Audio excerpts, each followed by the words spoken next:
barakah, akan bermanfaat, akan selalu Allah Subhanahu wa taala jaga. Maka kita usahakan, karena Allah Subhanahu wa taala ketika belajar, ya, kita usahakan. Nah, kemudian enggak kalah pentingnya ketika menerapkan usul fiqh atau qawaid al-fiqhiyah berdasarkan ketakwaan kepada Allah. Karena banyak orang belajar usul fiqh kemudian dalam penerapannya tidak bertakwa kepada Allah.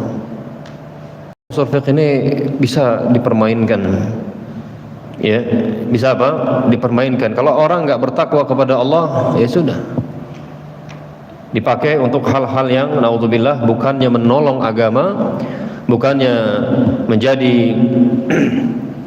ya, dasar untuk kebaikan, justru menjadi dasar untuk kerusakan. Waliyadzubillah. Waliyadzubillah. Salah satu contoh, ada sebagian kiai, atau adalah seorang kiai, dia mengatakan rokok itu wajib bagi saya. Jadi bukan lagi rokok itu haram, makruh, enggak. Bagi dia apa? Wajib. Coba bayangkan. Kok bisa rokok, ya? Para ulama antara makruh haram gitu. Yang sahih haram. Tapi bagi dia wajib rokok bagi saya. Kok bisa? Karena begini kata dia. Mengajar agama itu wajib. Di sini nggak ada kiai atau ustadz yang lain selain saya. Jadi mengajar agama itu wajib. Dan saya tidak benar, ya, saya tidak bisa mengajar agama kalau saya nggak ngerokok. Nah, sebuah kaidah usul mengatakan ma la yatimul wajibu illa bihi fa huwa wajib. Suatu kewajiban apabila tidak bisa terlaksana kecuali dengan sesuatu. Suatu kewajiban apabila tidak bisa terlaksana kecuali dengan sesuatu, maka sesuatu ini pun wajib. Kata dia, mengajar ini wajib dan ini nggak bisa beres kalau saya nggak ngerokok dulu. Jadi rokok itu wajib, kata dia. Subhanallah, nggak bertakwa kepada Allah dalam menerapkan apa? Menerapkan qawaid usul. Waliyadzubillah. Jangan sampai kita termasuk orang-orang yang demikian, ya. Harus bertakwa kepada Allah. Ingat, Allah tidak bisa dipermainkan. Ingat, Allah Subhanahu wa taala tahu isi hati kita. Kita ini betul-betul ingin kebaikan atau tidak, Allah tahu. Jadi jangan mempermainkan Allah. Kita tidak bisa lari dari Allah Subhanahu wa taala. Ya, jangan pernah. Dan hebah ini penting untuk selalu diingat. Pesan pertama, belajar apapun ya harus karena duit gitu. Karena duit, karena Allah, lillah. Kemudian dalam penerapannya juga harus berdasarkan ketakwaan kepada Allah Subhanahu wa taala. Baik, kemudian ada yang ingin sampaikan, usul fiqh ini termasuk materi atau pelajaran yang cukup menantang. Ya. Ini gimana ini? Belum beres.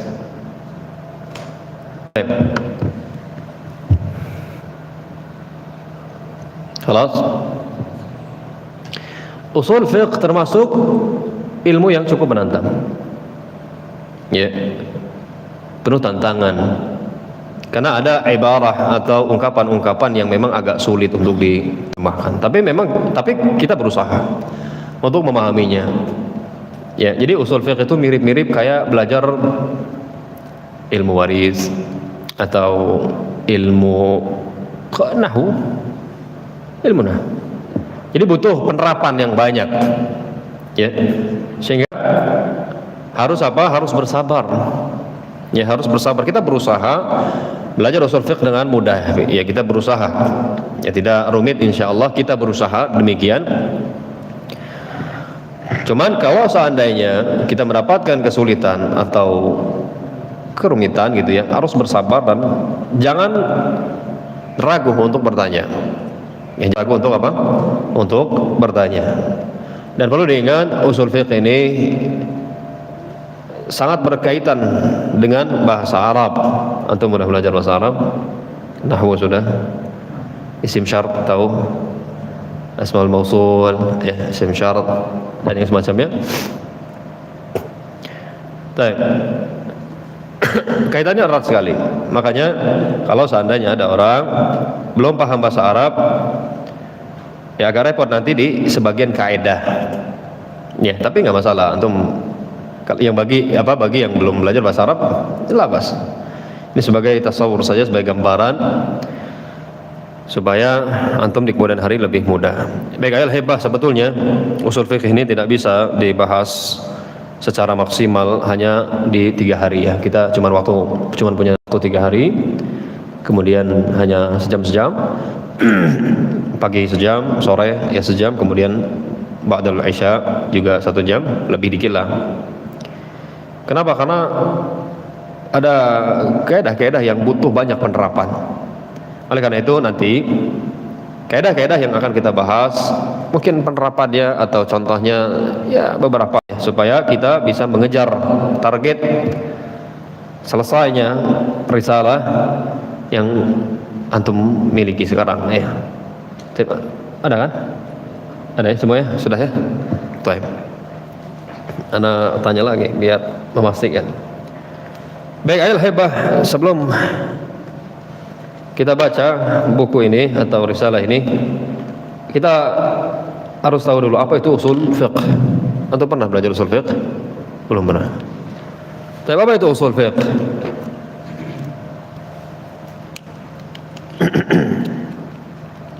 Betul. Ini diikat-ikat gini ya. Bagian cek usul fiqh. Usul fiqh. Ya, ini usul fiqh. Ada berapa kata di sini? Ada 2 kata. Ada kata apa? Ada kata usul, ada kata al-fiqh. Baik. Nah, usul fiqh ini, atau lihat dulu aja, nggak usah nulis dulu.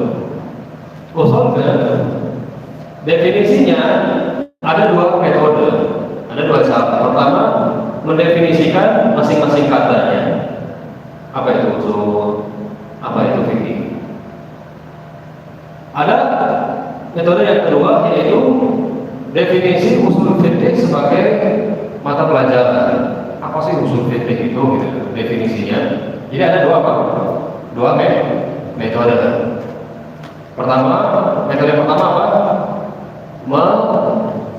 Mendefinisikan masing-masing kata. Usulnya apa sih?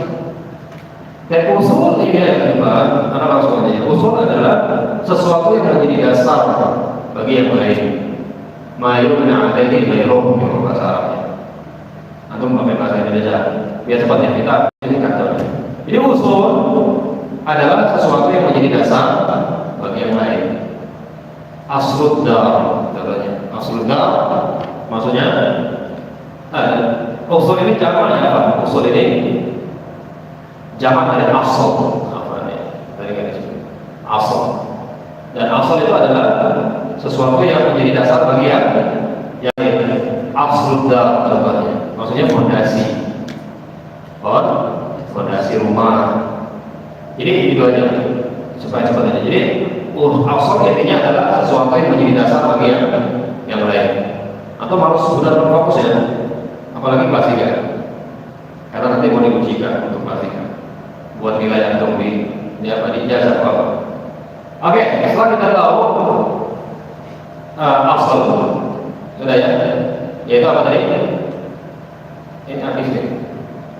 Habis kan? Jadi yubna alaihi ghairuh.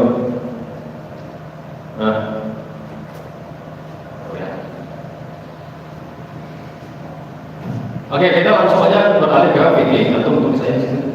Tulis di buku. Nah, fikih apa fikih? Fikih ini ada secara bahasa.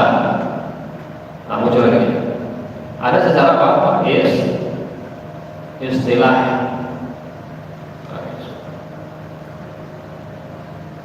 Ini kurang ini. Dan sekarang kita beralih ke definisi fikih. Fikih itu apa? Secara bahasa, fikih secara bahasa adalah al-fahum, paham. Fikih secara bahasa apa? Paham. Baik, Rabbi syrah li sadri wa yassir li amri wa hlul 'uqdatam min lisani yafqahu qawli. Ya Allah, taqabbal minna dan mudahkanlah urusan hamba. Kemudian hilangkanlah kekakuan di lisan hamba, kemudian apa? Liyafqahu qawli, agar mereka paham ucapan hamba. Jadi fikih secara bahasa adalah paham. Ya kan? Atau siapa namanya lagi? Mas Mo? Paham deh, apa fikih secara bahasa? Bahasa Indonesia? Paham, ini samanya. Paham. Atau pakai sama apa? Alif. Ini Pak Andre. Alif. Secara bahasa apa fikih? Pemahaman saya. Gampang kan? Oke, sudah paham ya. Nah sekarang secara istilah, apa itu fikih? Secara istilah, ma'rifatul ma'rifatul ahkam asy-syar'iyyah, ma'rifatul ahkam asy-syar'iyyah al-'amaliyah. Baik, bi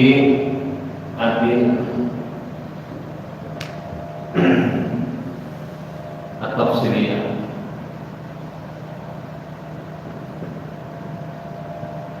Oke, untuk nulisnya nanti apa? Nanti aja tulis. Baik. Fikih secara istilah, anda pakai bahasa Indonesia aja dulu, nggak masalah nanti Arabnya. Secara istilah, fikih adalah mengetahui hukum syar'i. Mengetahui hukum syar'i yang berkaitan dengan amalan. Yang berkaitan dengan apa? Amalan. Berdasarkan dalilnya. Nah itu aja. Dari tafsir sebenarnya ada pembahasan lagi lebar. Cuma itu aja gampang ya. Oke, secara istilah adalah mengetahui hukum syar'i yang berkaitan dengan amalan berdasarkan dalilnya. Nah gitu aja lah. Gampang ya Pak. Anda bukan orang kalau kaya atau apa, bukan orang media sebenarnya.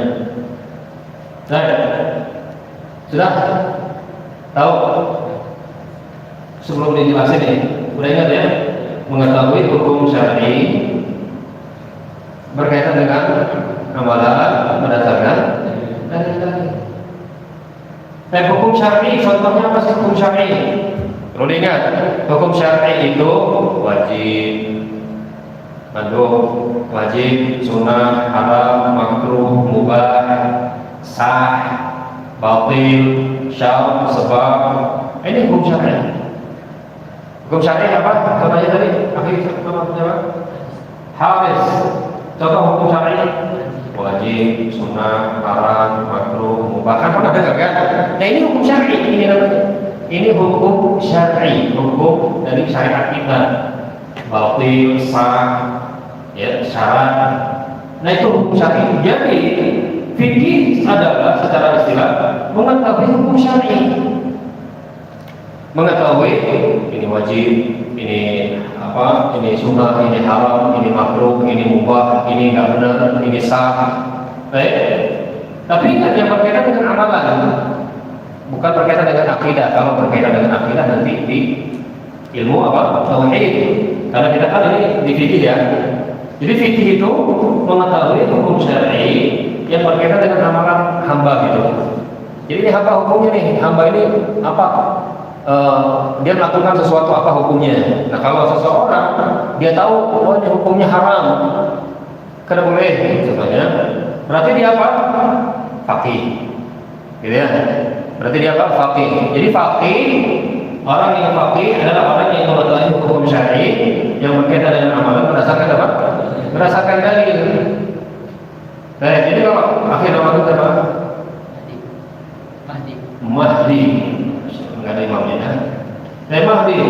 Jadi kalau ada orang mengetahui contohnya, ini hukumnya tidak boleh atau ini hukumnya boleh. Kenapa? Karena saya semalam mimpi. Berarti benar tidak? Kenapa? Karena dia tidak berdasarkan dalil, malah berdasarkan apa? Mimpi. Enggak benar. Jadi hukum syar'i yang wajib dan sunnah itu harus berdasarkan dalil. Ya, harus berdasarkan apa? Dalil. Jadi aku ulangi. Jadi fikih secara istilah adalah mengetahui hukum syar'i yang berkaitan dengan amalan berdasarkan dalil-dalilnya, dalil tafsir dan dalil-dalilnya jelas. Seperti itu. Baik, inilah definisi fikih. Oke, sudah selesai kita mendefinisikan kata usul itu apa, fikih apa. Nah sekarang usul fikih itu apa? Nah ini beda lagi. Katanya ada berapa metode? Ada dua. Pertama, mendefinisikan usul fikih ada dua metode. Pertama, metode mendefinisikan masing-masing kata usul apa, fikih apa. Oke, sudah selesai. Nah metode yang kedua, mendefinisikan usul fikih itu sebagai suatu bidang ilmu gitu loh. Nah apa usul fikih itu? Ini metode ya.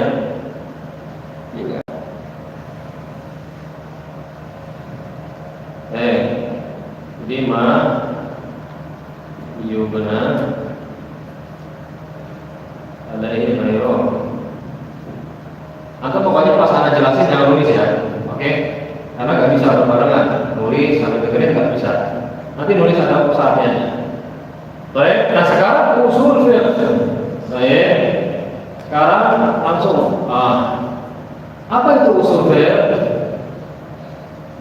Usul fiqh. Definisinya adalah ini. Dia adalah ilmu yabhasu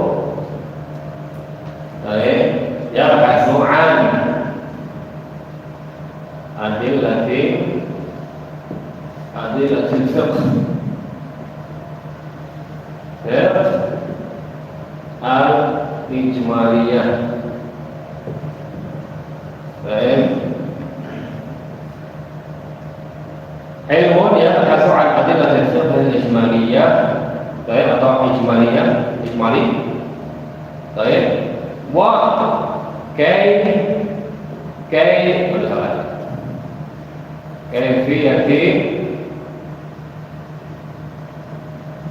kaifiyati yani hinanya kaifiyati istifadah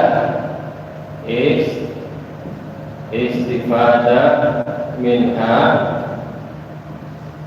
wa hal mustafid. Ini menganggapannya wa hal mustafid. Nah, kepanjang dikit. Jangan puyeng dulu. Ya, pokoknya jangan puyeng. Pokoknya santai aja. Oke. Yang paling penting antum bahasa Indonesia. Bahasa Arabnya nanti ya hafalkan juga ya, usahakan. Baik, usul fikih adalah ilmu yang membahas kaidah-kaidah umum, itu aja terjemahannya. Jadi yang dimaksud nanti kalau kamu baca kitab dalil fikih ijmal, maksudnya adalah kaidah-kaidah umum. Ya, ilmu yang membahas kaidah-kaidah umum dan bagaimana cara mengambil faedah darinya. Atau tulis terjemahannya. Dan ini nanti diuji ini. Dan bagaimana cara mengambil faedah darinya serta keadaan orang yang mengambil faedah. Ilmu yang membahas dalil fikih ijma atau kaidah-kaidah umum dan bagaimana atau dan ilmu yang membahas bagaimana cara mengambil faedah darinya serta keadaan orang yang mustafid, orang yang mengambil faedah. Anda ulangi. Usul fikih adalah ilmu yang membahas kaidah-kaidah umum atau bahasa lainnya dalil fikih ijma. dan ilmu, ya, atau dan membahas apa? Dan membahas bagaimana cara mengambil faedah darinya serta keadaan orang yang mustafid, orang yang mengambil faedah. Jadi ini definisi usul fikih, ya, definisi usul fikih sebagai bidang ilmu. Anak ulangi lagi supaya paten, supaya mantap. Usul fikih adalah ilmu yang membahas kaidah umum dan bagaimana cara mengambil faedah darinya serta keadaan orang yang mengambil faedah. Jadi tiga pembahasan usul fikih. Dari apa? Kaidah-kaidah umum, terus bagaimana cara mengambil faedah darinya, kemudian membahas orang gitu, orang yang mengambil faedah, siapa yang layak. Antum pernah dengar mujtahid kan? Yang mujtahid itu mustafid. Bagaimana syarat-syaratnya jadi mujtahid? Ya, yang memberi fatwa aja. Nanti ada pembahasannya. Baik. Jadi bahas kaidah-kaidah umum. Contohnya ada nanti kaidah apa? Ada kaidah al-ahkam syar'iyyah taftaqiru fi thubutiha lil adillati shahihah. Ini kan kaidah umum. Ya, hukum syar'i dalam penetapannya membutuhkan dalil yang sahih lagi tegas. Dia ini kaidah umum. Nah, dari sini kita mendapatkan pelajaran berarti, ya, kalau ada orang menetapkan ini dia harus datangkan dalil. Kalau ada orang menetapkan ini haram, maka dia harus datangkan dalil. Jadi demikianlah usul fikih, membahas kaidah-kaidah umum dan membahas bagaimana cara mengambil faedah darinya, kemudian membahas keadaan orang-orang yang mustafid, yang mengambil faedah. Baik. Ya pokoknya antum ingat aja begitu. Nah sekarang al-hibah kita langsung aja ke kaedahnya. Masya Allah, udah mau setengah jam aja nih. Baik, ayolah hibah ikhwani wa akhwati fillah. Langsung aja kaedah yang pertama. Nih. Kata penulis hafizahullah taala, ini karya Syekh Walid Sa'idan, ana rangkum. Inil hukmu illa lillah. Nanti nulisnya nanti aja. Sekarang kita bahas kaidahnya. Baik, inil hukmu illa lillah. Sama kan? Ada kelebihan enggak kertasnya? Enggak ada, pas. Baik. Inil hukmu illa lillah, ini kaidah yang pertama. Tidak ada hukum kecuali hukum Allah. Tidak ada hukum kecuali hukum Allah. Tidak ada yang menetapkan kecuali Allah. Nah itu diantara terjemahannya. Ini kaidah yang harus diingat nih. Jadi al-hibah, tidak boleh ada orang yang menetapkan hukum kecuali apa?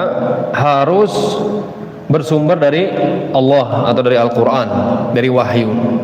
Kenapa? Karena tidak ada yang menetapkan hukum kecuali Allah Subhanahu wa taala. Rasulullah saja, Rasulullah beliau menetapkan hukum itu membuat apa? Membuat sendiri atau dari Allah? Dari Allah. Rasul hanya menyampaikan. Jadi Rasul saja itu hanya menyampaikan. Jadi apa yang beliau ucapkan berkaitan dengan syariat itu wahyu dari Allah Subhanahu wa taala. Sehingga harus kita ingat, inil hukmu illa lillah. Tidak ada yang menetapkan hukum kecuali Allah Subhanahu wa taala. Sehingga kalau kita sekali lagi mau menetapkan suatu hukum harus berdasarkan wahyu. Enggak ada wahyu, nama wahyu di sini. Enggak ada ya. Nah. Ada wahyu nanti GR dia harus berdasarkan si wahyu gitu. Bukan itu. Harus berdasarkan wahyu dari Allah Subhanahu wa taala. Baik. Jadi enggak boleh menetapkan hukum kecuali berdasarkan wahyu. Jadi secara tidak langsung ketika ada orang menetapkan hukum tanpa wahyu, secara tidak langsung dia telah mensejajarkan dirinya dengan Allah. Ini tidak benar. Makanya kerusakan besar ketika ada orang menetapkan hukum tanpa berdasarkan wahyu, itu kerusakan besar ya, waliyadzubillah. Makanya harus diperhatikan masalah ini. Kemudian kaidah berikutnya, al-ahkamu syar'iyyah. Di situ ada harokatnya enggak? Enggak ada ya? Oh iya, kemarin enggak ada harokatnya. Baik. Al-ahkamu syar'iyyah, antum fokus ke terjemahannya aja. Ya, harokatin ya nanti antum bisa belakangan. Al-ahkamu syar'iyyah taftaqiru fi thubutiha lil adillati sahihah sharihah. Hukum syar'i dalam penetapannya membutuhkan dalil yang sahih dan tegas. Hukum syar'i dalam penetapannya membutuhkan dalil yang sahih dan tegas. Baik, tadi hukum syar'i apa contohnya? Akhi, siapa yang di pojok? Nama antum siapa? Sigit. Hukum syar'i apa contohnya? Enggak, hukum syar'i contohnya, hukum syar'i. Wajib ya, wajib, terus sunnah, haram, makruh, mubah, taib, syarat, batil, mani', sah. Nah, hukum syar'i ini, hukum syar'i dalam penetapannya membutuhkan dalil yang sahih lagi tegas. Jadi, akhi, kalau seandainya ada orang mengatakan ini, air ini haram, contoh. Air ini haram. Berarti dia telah menetapkan hukum syar'i. Kan haram tadi hukum apa? Hukum syar'i. Dia menetapkan hukum syar'i berarti itu. Maka yang kita minta apa? Dalil. Mana? Antum menetapkan hukum syar'i. Sedangkan hukum syar'i dalam penetapannya membutuhkan dalil yang sahih dan tegas. Mana? Mana dalil yang menunjukkan ini haram? Oke, contoh yang lain, ada orang mengatakan oh zikir itu harus sambil goyang-goyang. Nah, contohnya ada kan sambil lari-lari. Baru sambil pakai apa? Pakai organ kepret. Iya kan? Pakai itu. Oh ini sunnah. Dia menetapkan hukum syar'i. Maka mana dalil? Ini agama ini. Ini agama. Sedangkan hukum syar'i dalam penetapannya membutuhkan dalil yang sahih lagi tegas. Ini. Ada orang contohnya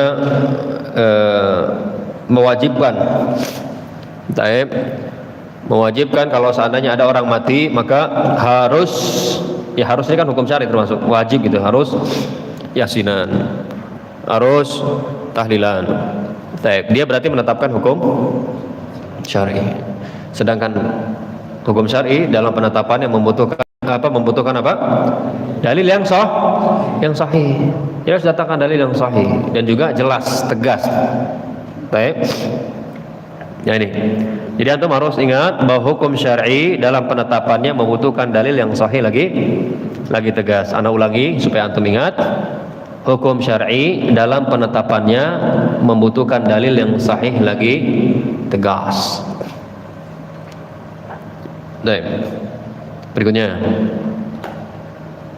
Nah, ini definisi wajib nih. Ma talabahu syari'u ala wajhil ilzam fawajibun. Kita cepat aja ya, karena waktu kita singkat.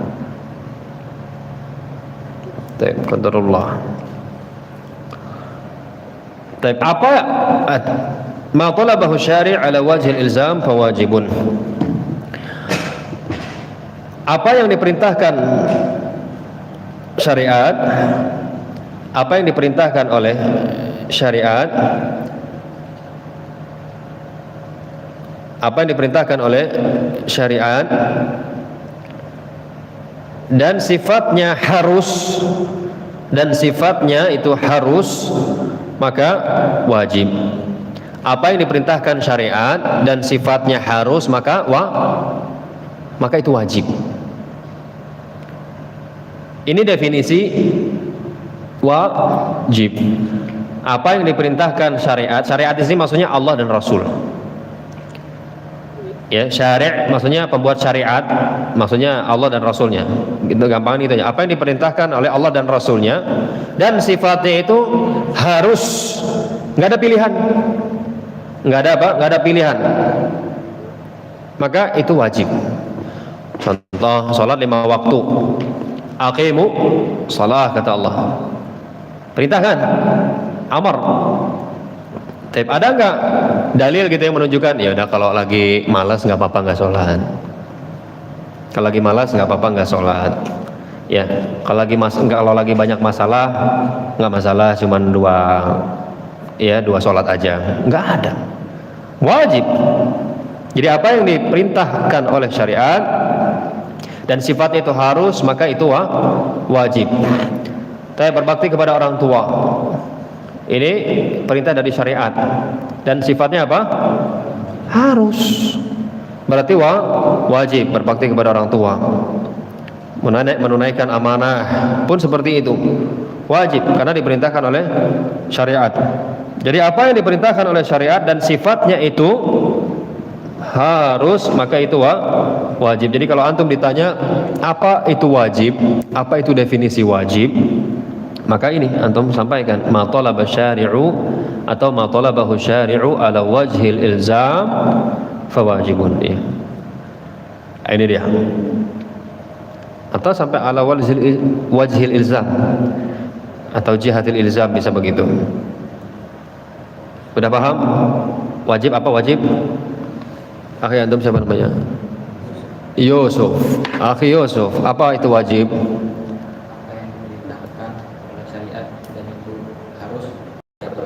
Oke, nah, dan sifatnya harus, maka itu wajib. Akhi Yusuf, sahibun nadhara, anta siapa nama antum? Ghanim. Ghanim. Baik, akhi Ghanim, apa itu wajib?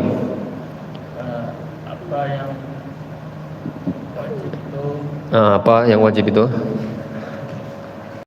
Apa yang diperintahkan oleh? Yang sifatnya harus, maka dia wajib. Oke, betul. Yang merintahkan siapa? Allah dan Rasulnya. Jadi apa yang diperintahkan oleh Allah dan Rasulnya dan sifatnya itu harus. Tidak ada pilihannya. Nggak ada pilihan. Jadi harus.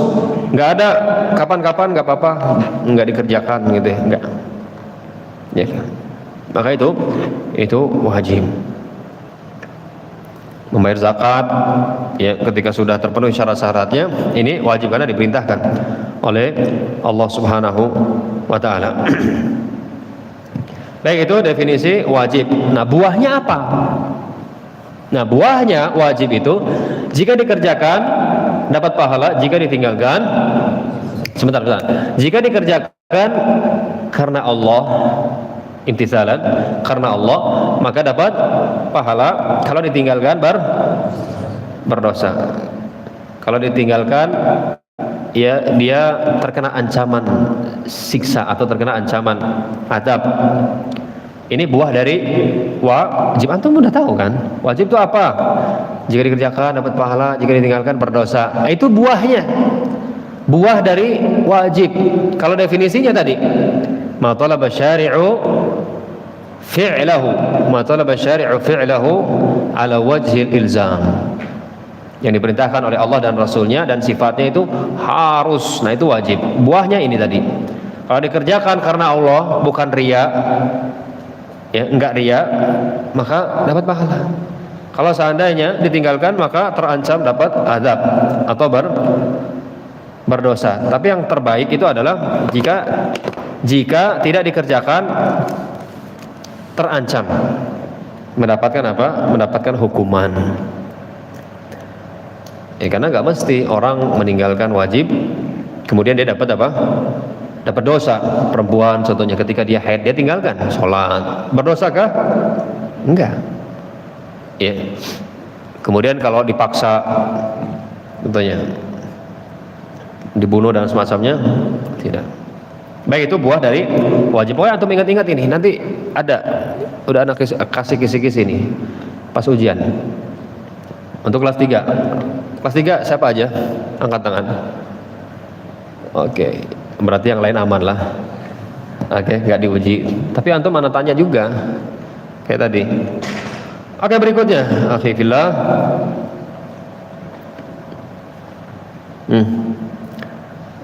Berikutnya, hampir mirip. Ma talabahu syari'u ala ghairi jihatil jazm famandubun. Sebentar.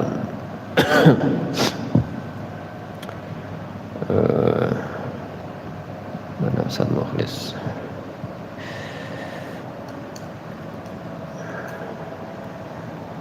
Baik. Ma talabahu syari'u ala ghairi jihatil jazmi famandubun. Ini hampir mirip. Apa yang diperintahkan oleh syariat namun sifatnya tidak harus, maka mandub. Mandub itu kata lain dari sunnah. Apa yang diperintahkan oleh syariat dan sifatnya itu tidak apa? Tidak harus gitu. Tapi ya udah lakukan gitu. Bagi yang mau, bagi yang ingin dapat pahala, silakan. Maka ini apa? Sunnah. Ini sunnah. Contohnya sunnah rawatib, salat qabliyah, ba'diyah. Ini apa? Diperintahkan kan oleh Rasulullah. Tapi apakah harus? Kalau seandainya tidak dikerjakan maka berdosa. Seperti itu kah? Tidak. Berarti dia diperintahkan oleh Rasulullah, namun sifatnya apa? Tidak harus. Yang mau mengerjakan tafadhol, bagus. Kalau enggak ya enggak berdosa. Kalau enggak ya tidak berdosa. Senin Kemis puasa Senin apa? Senin Kemis pun seperti itu. Ini diperintahkan, tapi sifatnya tidak harus. Berarti apa? Sunnah. Puasa di bulan Ramadan ini wajib, kenapa? Karena harus.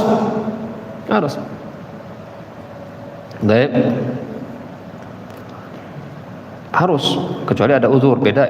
Jadi asalnya gitu. Jadi apa yang diperintahkan oleh syariat dan sifatnya itu tidak harus, maka sunnah. Ya, mandum. Nah, buahnya apa? Buahnya, nah apa sunnah nih? Buahnya. Jika dikerjakan dapat pahala, tapi ingat imtisalan, karena Allah mengerjakannya, bukan riya. Kalau tidak dikerjakan, ditinggalkan, maka tidak berdosa. Nah, itu buahnya. Ya, tapi kalau seandainya tidak ada uzur, dia tinggalkan, dia kehilangan apa? Ya, pahala. Jadi kurang afdol. Makanya sunnah itu nanti akan ada kaidahnya, ya diperintahkan sebenarnya. Jadi bukan berarti cuman sunnah terus ditinggalin, enggak. Kalau bisa kenapa enggak? Baik, berikutnya. Berikutnya adalah hebah. Yang kelima. Ma talaba syari'u tarkahu ala wajhil jazmi fa muharramun. Apa yang dituntut oleh syariat untuk ditinggalkan, apa yang dituntut oleh syariat untuk ditinggalkan dan sifatnya harus, maka haram. Maka apa? Maka haram. Apa yang dituntut oleh syariat untuk ditinggalkan, apa yang dituntut oleh syariat untuk ditinggalkan dan sifatnya harus, maka itu apa? Haram.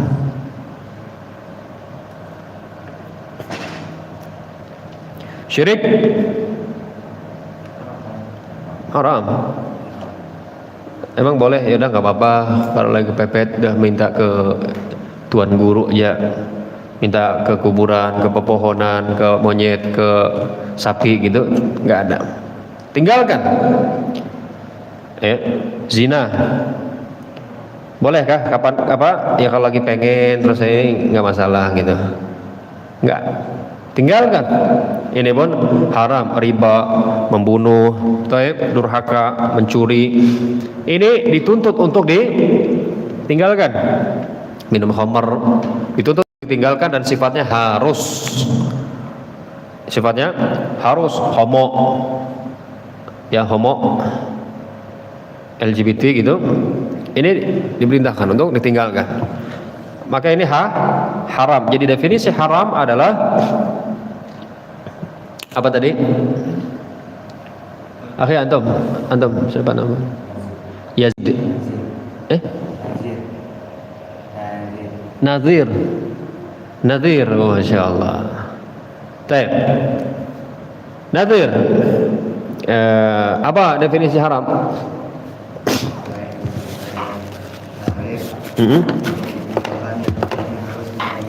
Ya betul. Nah, buahnya apa? Buahnya akhi antum Mas Muk Zain, anta Zain. Baik. Apa buahnya? Kalau dikerjakan berdosa, berpahala. Kalau karena Allah, ingat ya, kalau karena Allahnya jangan tinggal. Karena ada orang meninggalkan haram bukan karena Allah. Mau berzina contohnya, udah berdua-duaan di semak-semak, tiba-tiba apa? Woi, kok ada orang? Karena jadi langsung lari gitu ya.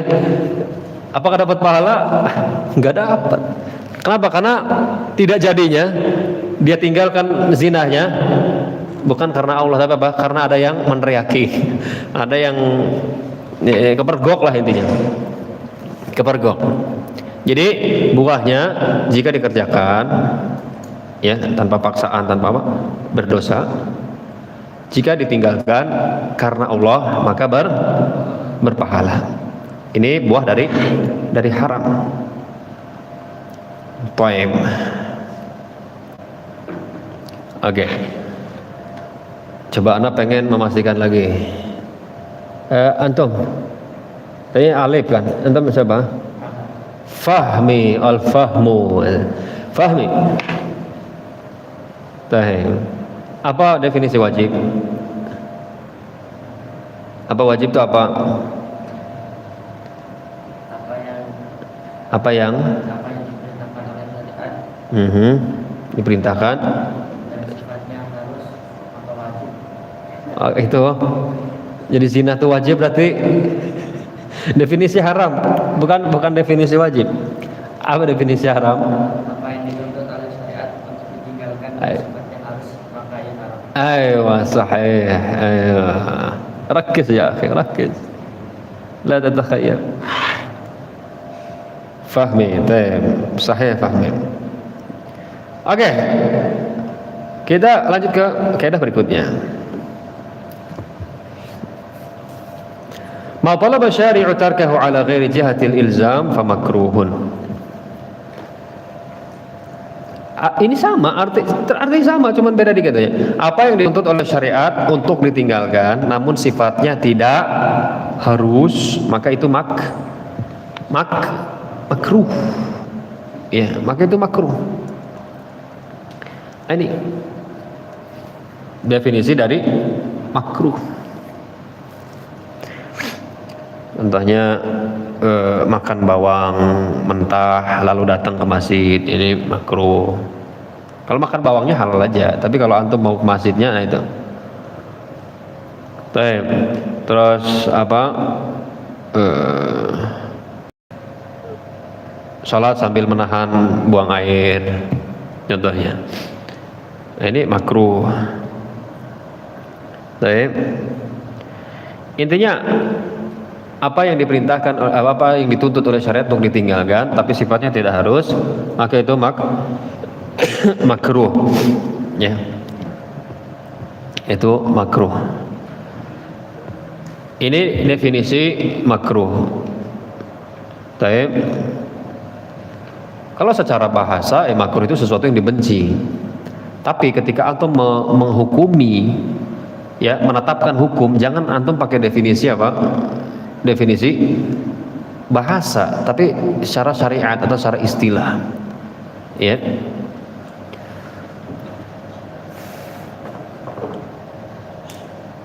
Tapi apa buahnya makruh? Apa buahnya? Jika ditinggalkan, maka itu lebih apa? Lebih afdal. Jika dikerjakan, tidak berdosa. Tidak berdosa. Makan minum sambil berdiri contohnya. Ini makruh. Ini apa? Makruh.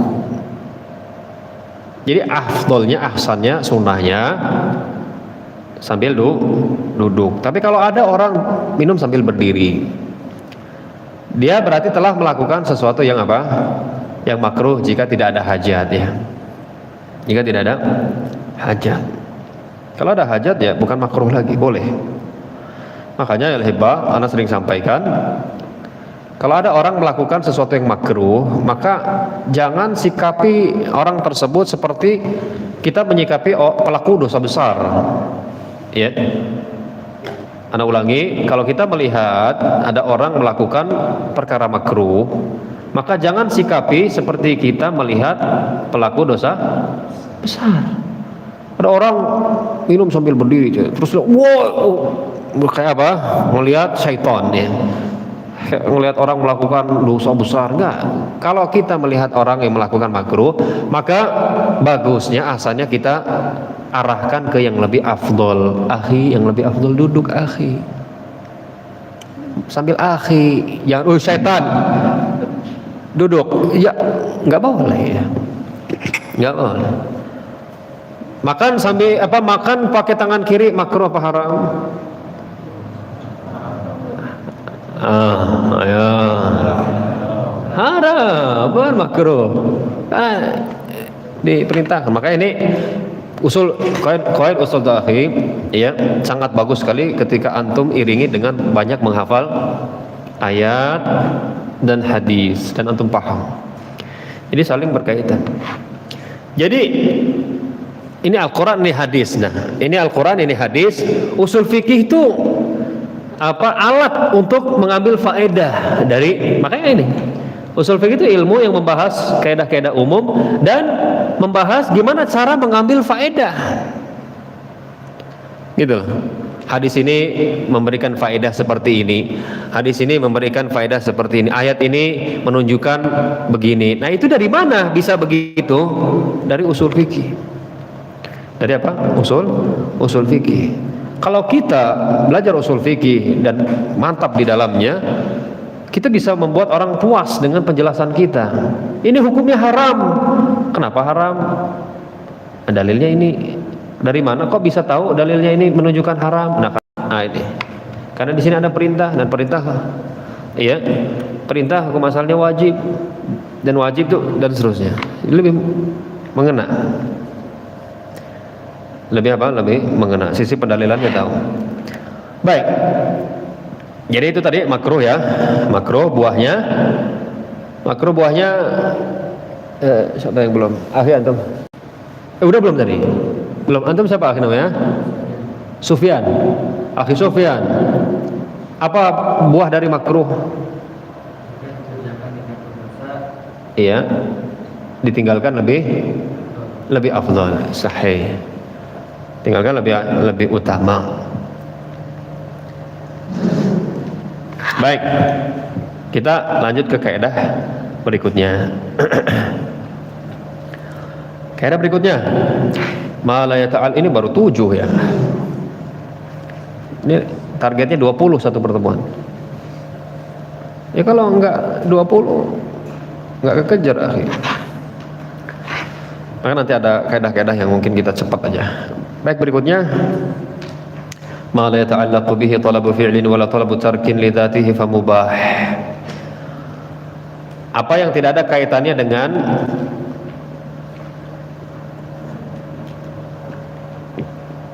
perintah, gitu aja lah.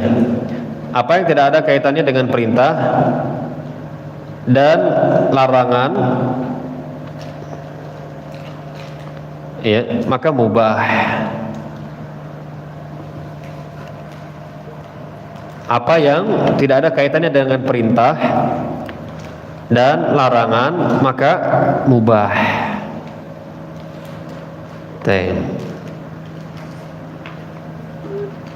Antum kasih tambahan selama tidak jadi wasilah. Antum tambahin di akhirnya selama tidak jadi wasilah. Antum kasih ya tanda kurung lah.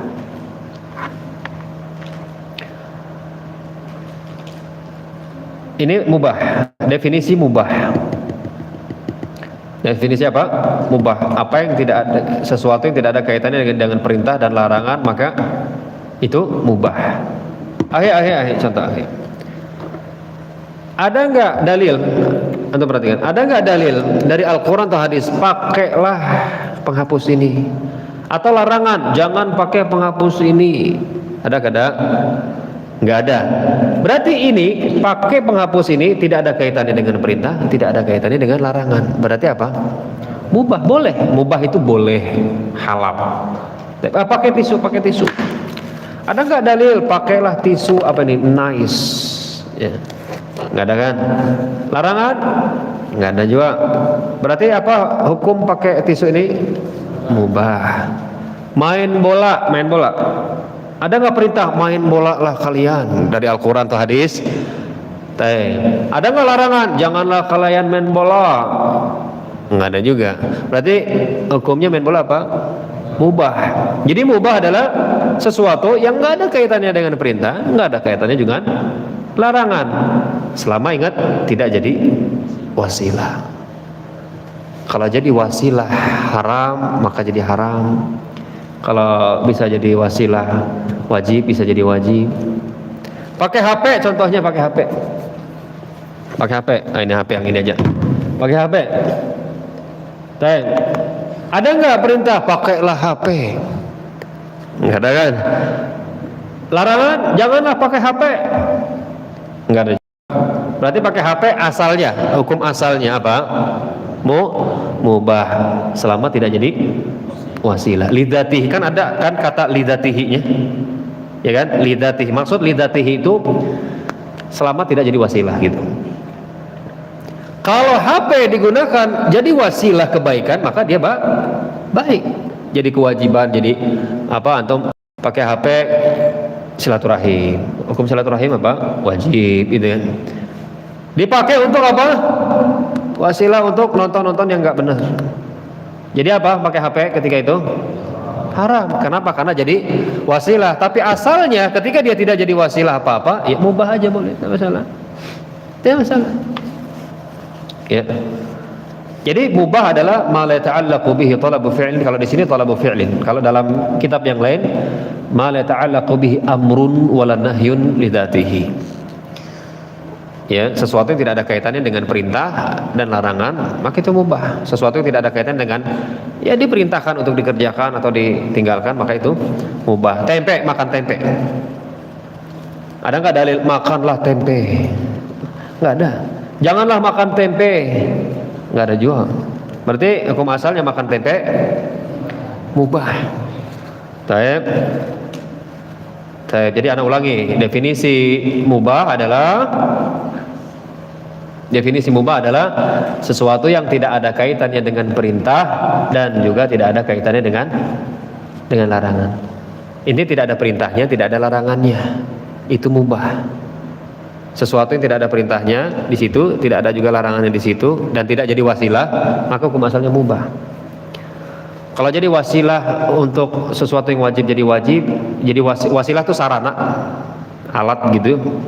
Kalau jadi sarana untuk sesuatu yang mandub, sunnah, maka sunnah, haram, mubah. Jadi mubah ya mubah juga. Golok. Pakai golok hukum asalnya mubah.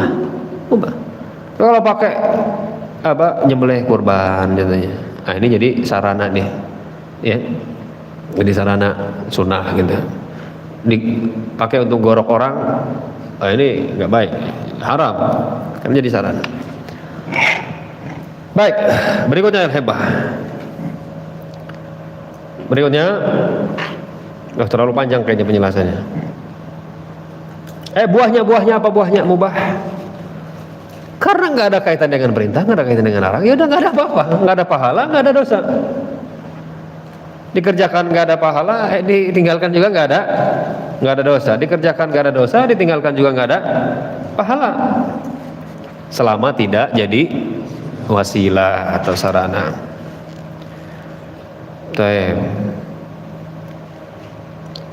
Berikutnya, al-wajibul mukhayyar thabitun aqlan wa waqi'un syar'an. Wajib mukhayyar itu ada secara akal dan terjadi secara syariat.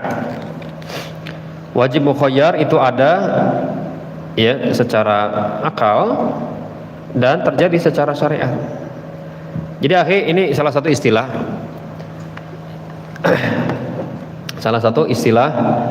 Jadi di usul fikih itu ada namanya wajib mukhayyar. Pokoknya ingat dulu ya. Pokoknya ingat. Di dalam syariat ini ada yang namanya wajib, di ilmu usul ada yang namanya wajib mukhayyar. Wajib apa? Mukhayyar. Wajib mukhayyar itu kewajiban yang antum atau kita disuruh milih.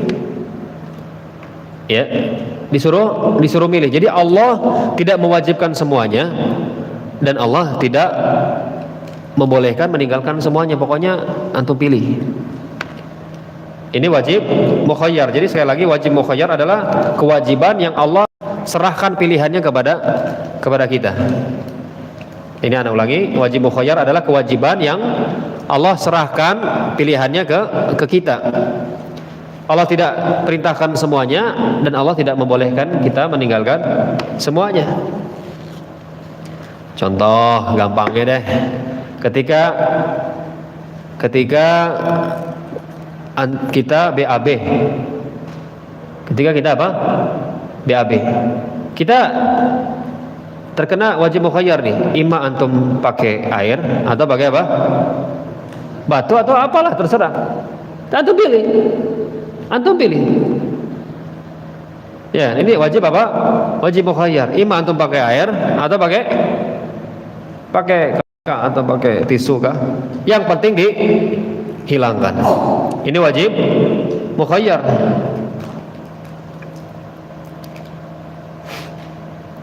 Kafarah juga begitu. Kafarah sumpah contohnya. Kafarah apa? Sumpah ngasih makan 10 orang miskin, atau ngasih pakaian ke 10 orang miskin, atau memerdekakan budak.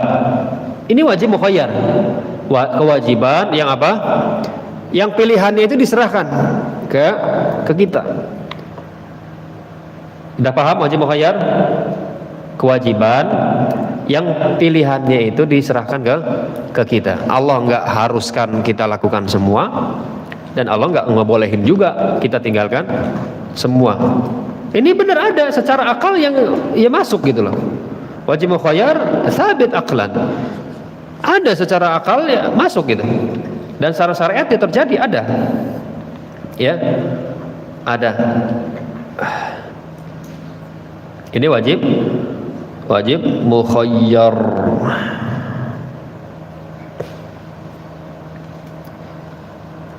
Nah, itu diantara contohnya. Langsung ke berikutnya.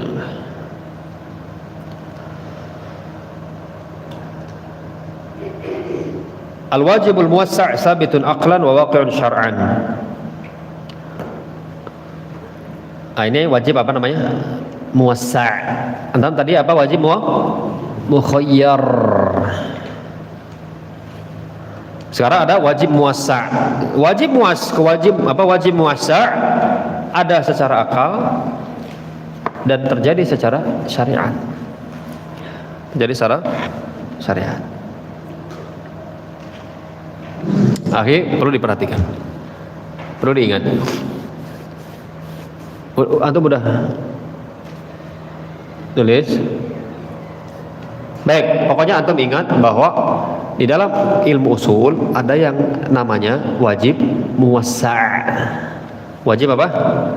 Muwassa'. Baik. Ada al-wajibu al-muwassa', ada al-wajibu al-mudayyak. Apa wajib muwassa'? Antum ingat? Ana usahakan semudah mungkin ya. Wajib muwassa' itu adalah, antum dengerin dulu. Wajib muwassa' itu adalah pelaksanaan kewajibannya apa gini? Waktunya lebih banyak daripada waktu pelaksanaan. Ya, wajib muwassa' adalah waktu pelaksanaannya,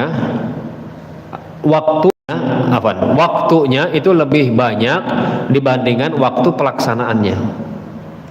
Waktunya lebih banyak daripada waktu pelaksanaannya. Contoh, zuhur waktu zuhur dari jam berapa? Anggaplah jam setengah 1 lah, sampai asar setengah 4 lah, anggaplah. Taib. Salat zuhurnya berapa menit? Salatnya paling 5 menit kan.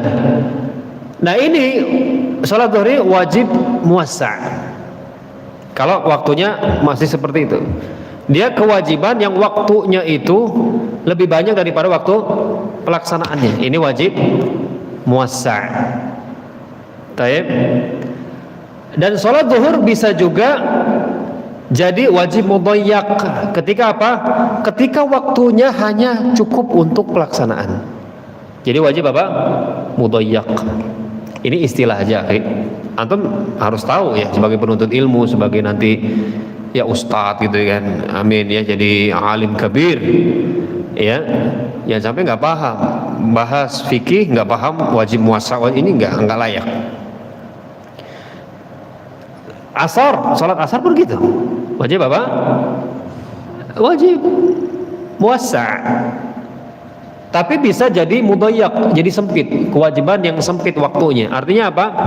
Hanya cukup untuk pelaksanaan sholat. Ada orang contohnya ibu-ibu contohnya, aduh udah adzan zuhur nih, ini kan wajib muwassa' lah, nanti aja lah sholatnya gitu kan. Kalau ibu-ibu kan gampang, kalau di rumah ya, kalau lagi capek ya tidur dulu, yang penting sholat di waktunya. Ternyata ketiduran, bangun-bangun jam 6 menit lagi sholat asar, masuk waktu asar, berarti sholat zuhur bagi dia jadi apa? Wajib mudayyak. Kewajiban yang waktunya ya hanya itu, cukup itu. Baik. Nah, nanti ada kaidah yang berkaitan dengan ini. Jadi antum pahami dulu, ada wajib muwassa', ada wajib apa? Mudayyak. Ya. Jadi ada secara syariat ya ada.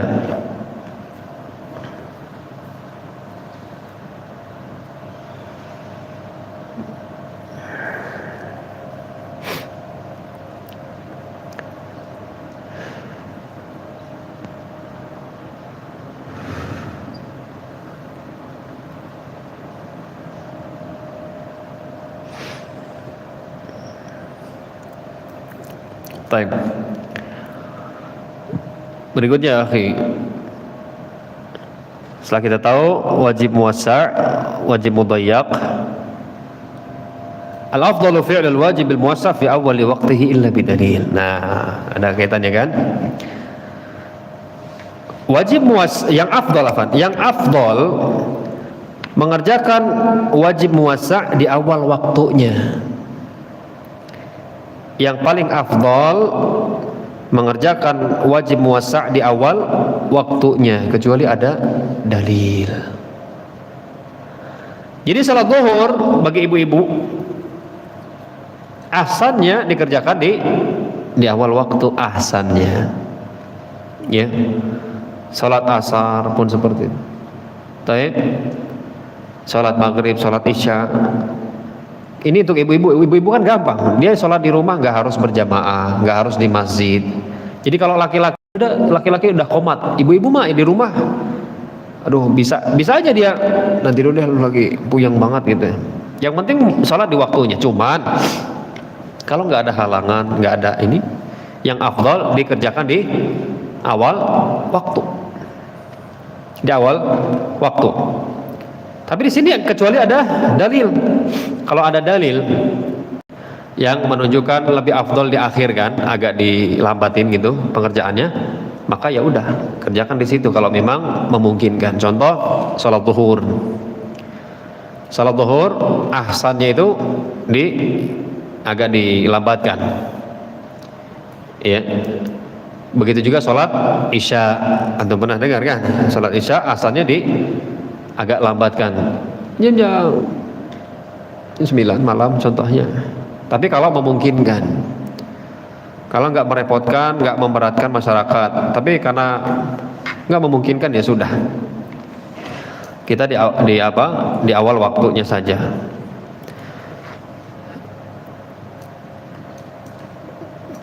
Contoh lagi al-hibah. Ada orang punya utang puasa 10 hari. Punya utang puasa Ramadan 10 hari. Ana tanya, waktu pelaksanaannya ini sama waktu mengqadanya. Apa waktu yang dibolehkan untuk membayar hutang ini? Banyakan mana? Banyakan pelaksanaannya atau waktunya? Waktunya. Berarti ini apa? Wajib muwassa'. Kan boleh, pokoknya setelah Syawal sampai Ramadan lagi. Ini kan waktunya. Sedangkan utangnya cuma 10 hari. Ya. Nah, ini wajib muwassa', wajib yang waktunya itu sangat banyak, lebih banyak daripada waktu pelaksanaannya. Tapi bisa menjadi wajib mudayyak. Wajib yang sempit. Kapan? Kapan lagi? Ketika 10 hari lagi Ramadan. Jadilah wajib mudayyak. Nah, kalau udah jadi wajib mudayyak, nggak boleh melakukan yang lainnya kecuali itu. Nggak boleh. Mau puasa sunnah? Enggak, tinggal 10 hari. Pokoknya bentar lagi Ramadan masuk. Jadi harus itu. Kayak tadi orang sholat, mau sholat zuhur, tapi waktu masuk asarnya 6 menit lagi. Apakah dia sholat sunnah dulu? Enggak, itu aja, wajib dulu. Wajib. Masuk akhi, ada wajib muwassa', ada wajib mudayyak. Ini sangat bermanfaat. Antum enggak mesti nanti ajarkan ke masyarakat wajib muwassa'. Ini bermanfaat untuk antum memberikan fatwa, untuk antum memberikan jawaban dari pertanyaan. Ustaz, ya saya ini saya punya utang 15 hari contohnya. Ini dia nanyanya apa? Nanyanya di 20 Sya'ban. 20 apa? Sya'ban. Dia punya utang ya 15 hari. Boleh gak saya puasa Senin Kamis? Untuk bayar utang aja kada cukup kan? Nggak boleh berarti. Anda bayar utang 5 harinya, yaudah nanti Anda harus bertobat kepada Allah kalau nggak ada udzur. Kok lalai gitu? Ya. Nanti qadha di waktu yang berikutnya. Nah, jadi yang paling afdol melakukan wajib puasa di awal waktunya. Makanya ada orang punya utang puasa 10 hari, afdolnya dia mana? Ya di awal, ya nggak usah nanti lah, di Syawal lah. Baik. Atau setelah itu di Dzulqa'dah bisa. Baik. Puasa Syawal 6 hari. Wajib muwassa' masuk. Puasa Syawal. Kan Syawal kan 30 hari. Yang diminta cuman berapa? 6 hari. Berarti wajib apa ini? Muwassa'. Waktunya lebih luas, lebih banyak daripada waktu pelaksanaannya. Tapi ketika tinggal 6 hari, Syawalnya tinggal apa? 6 hari. Kalau antum ditanya, Ustaz, saya punya utang puasa Ramadan 10 hari, tapi saya mau puasa Syawal. Ya, saya belum puasa Syawal dan waktunya tinggal 6 hari. Maka di sini kita katakan ya udah puasa Syawal dulu, nggak masalah. Karena puasa Syawalnya mudhoyak, sedangkan qadha ini puasa, jadi bisa dilakukan setelah Syawal, terserah kan. Adapun puasa Syawal ya nggak ada puasa Dzulqa'dah gitu, puasa dipindah gitu, enggak. Oke, semoga antum paham ya, yang penting masuklah. Itu tadi terkait dengan kaidah yang ke-10 ya, yang paling afdal melakukan wajib puasa di awal waktunya, kecuali ada dalil yang boleh gitu ya mengakhirkan, ya kayak qadha puasa tadi boleh ya, nggak harus dia Syawal ya, bisa di yang lain-lainnya selama Ramadan berikutnya belum masuk. Baik, kaidah ke-11. Kaidah ke-11. Al-afdal fi'lul wajib al-mu'affan in 'arada lil wajib al-muwassa' ma yujibuhu fi awwal waqtihi ta'ayyan.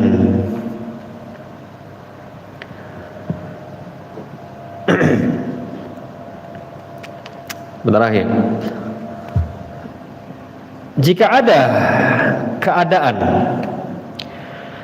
keadaan yang mengharuskan wajib muwassa' dilakukan di awal waktu, jika ada keadaan yang mengharuskan wajib muwassa' dilakukan di awal waktu, maka wajib dilakukan saat itu juga.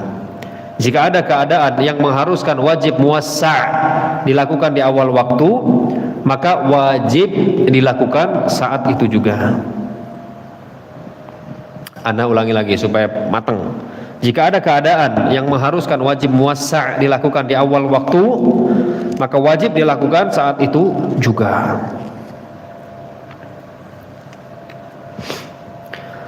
Baik. Kalau ada laki-laki akhi ngomong kayak gini, wah saya udah tahu bahwa sholat zuhur itu wajib muwassa'. Wajib apa? Muwassa'. Jadi saya sholatnya nanti aja lah, sholat zuhurnya jam 2:30. Dia laki-laki, dia sehat, nggak ada uzur, maka tidak dibenarkan kalau seandainya dia mukim, kemudian dia mendengarkan azan dan di masjid di tempat dia tinggal melakukannya di awal waktu, nggak dibenarkan. Dia harus kerjakan di awal. Kenapa? Karena berjamaah bagi orang yang mukim, sehat walafiat harus, dan pelaksanaan berjamaah ini ternyata dilakukan di awal waktu, sehingga wajib bagi dia untuk mengerjakan sholat zuhur di awal waktu. Nggak boleh nanti jam 1:30, jam 2, jam 2:30, nggak. Kecuali antum musafir. Antum musafir terserah. Adzan apakah antum musafir, nggak diharuskan ya untuk sholat di masjid gitu. Lagi tanggung nyopir contohnya, nanti kita sholat zuhurnya jam 2:30 contohnya, nanti kita mampir di masjid, ya udah nggak apa-apa, karena antum musafir. Tapi nggak musafir ya, mukim sehat walafiat, dengar adzan nanti aja lah, wajib muwassa' kok. Enggak. Karena apa? Karena ada hal yang mengharuskan salatnya dikerjakan di awal waktu, maka dia harus kerjakan di awal waktu tersebut. Apa? Salat berjamaah. Salat berjamaah. Baik. Itu di antara contohnya.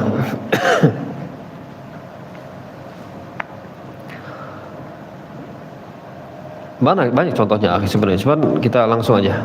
Kaidah berikutnya.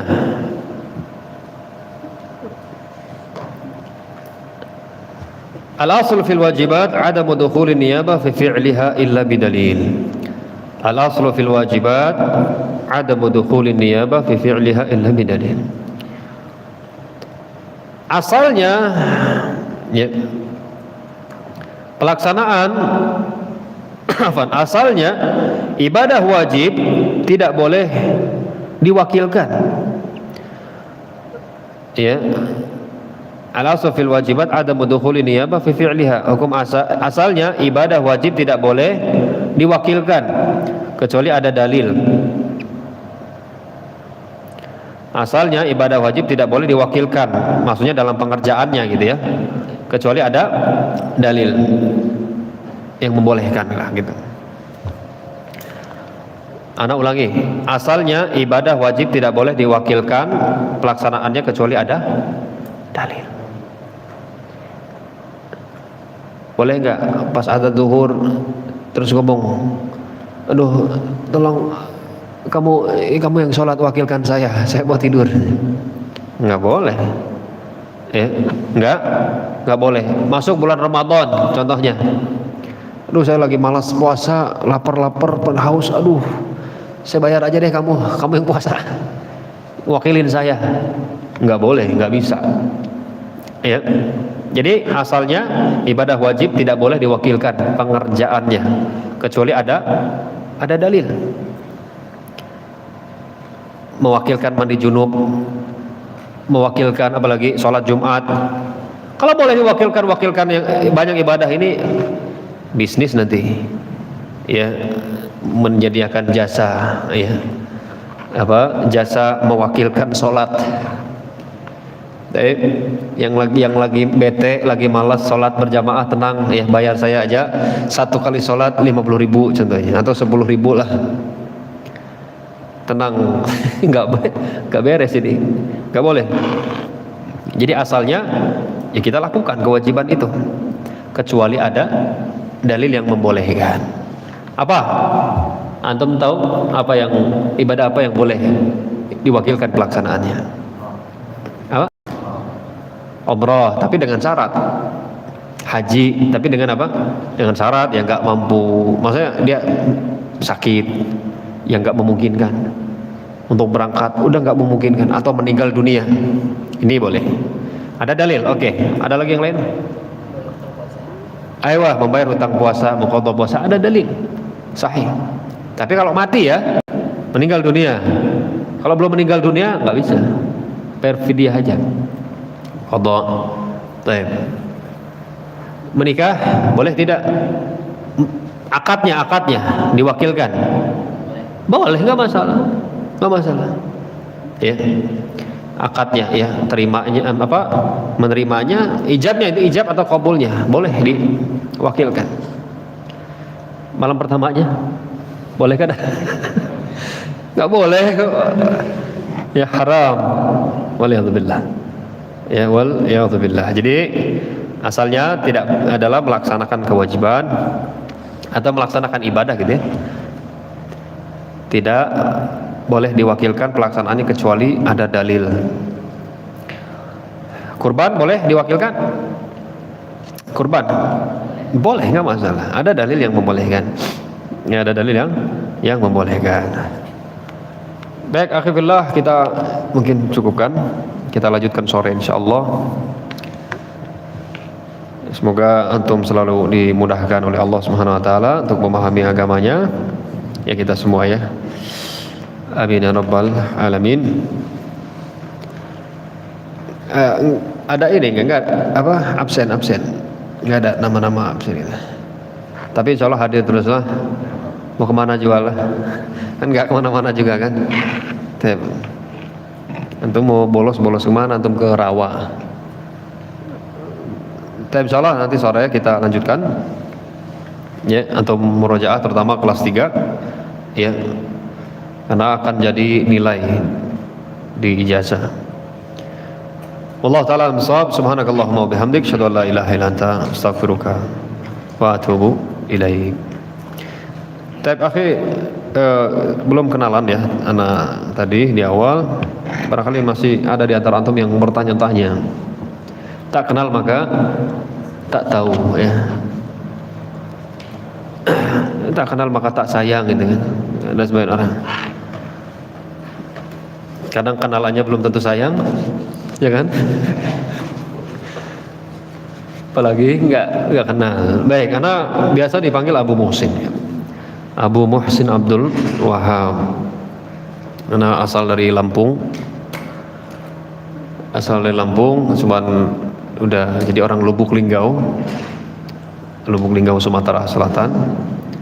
Sekarang di Kalteng, ya, Kalteng dakwahnya di di Pama, di perusahaan Pama sebagai dai.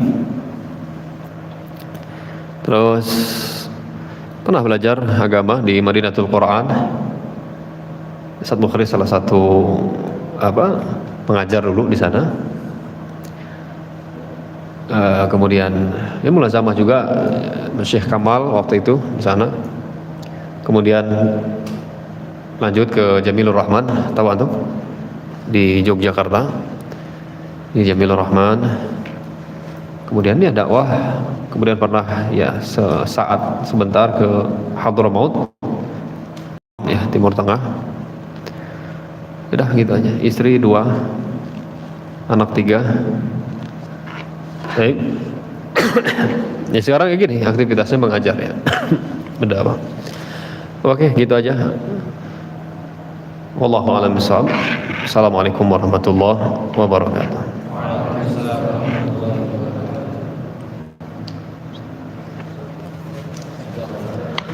Wa iyyakum.